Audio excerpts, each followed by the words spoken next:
সিলেটের ৪ জেলার বিভিন্ন সড়কে শৃঙ্খলা ফেরাতে অ্যাকশনে নেমেছে সংশ্লিষ্ট জেলার ট্রাফিক পুলিশ। গত ৩ দিনে ৪ জেলায় অন্তত শতাধিক গাড়ি আটক করা হয়েছে। এই সময় জরিমানা করা হয়েছে ৬.৫ লাখ টাকা। সিলেট রেঞ্জ ডিআইজি কার্যালয় সূত্রে বিষয়টি নিশ্চিত হওয়া গেছে। রেঞ্জ কার্যালয় জানায় ৩ দিন সিলেট বিভাগের ৪ জেলায় ১০১টি যানবাহন আটক করা হয়েছে। একই সময়ে ৬,৬৫,০০০ টাকা জরিমানা আদায় করা হয়েছে। এর মধ্যে গত ৮ জানুয়ারি সিলেটে ২৫,০০০ টাকা, মৌলভীবাজারে ১,২৭,০০০ টাকা, হবিগঞ্জে ৪৮,০০০ টাকা ও সুনামগঞ্জে ১৭,০০০ জরিমানা করা হয়েছে। এছাড়াও মৌলভীবাজারে ৯, হবিগঞ্জে ২ ও সুনামগঞ্জে ৬টি যানবাহন আটক করা হয়। গত ৭ জানুয়ারি সিলেটে ৩৩,০০০ টাকা, মৌলভীবাজারে ১,০৩,০০০ টাকা, হবিগঞ্জে ৬৬,০০০ টাকা ও সুনামগঞ্জে ২৮,০০০ টাকা জরিমানা করা হয়েছে।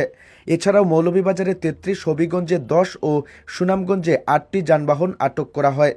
গত ৬ জানুয়ারি সিলেটে ৪৪,০০০ টাকা, মৌলভীবাজারে ৭৯,০০০ টাকা, হবিগঞ্জে ৬৮,০০০ টাকা ও সুনামগঞ্জে ২৭,০০০ টাকা জরিমানা করা হয়েছে। এছাড়াও মৌলভীবাজারে ২১, হবিগঞ্জে ৬ ও সুনামগঞ্জে ৬টি যানবাহন আটক করা হয়। এ ব্যাপারে সিলেটের রেঞ্জ ডিআইজি কার্যালয়ের ইন্সপেক্টর মোহাম্মদ আব্দুন নূর বলেন, সাম্প্রতিক সময়ে সিলেট বিভাগে সড়ক দুর্ঘটনা বেড়েছে।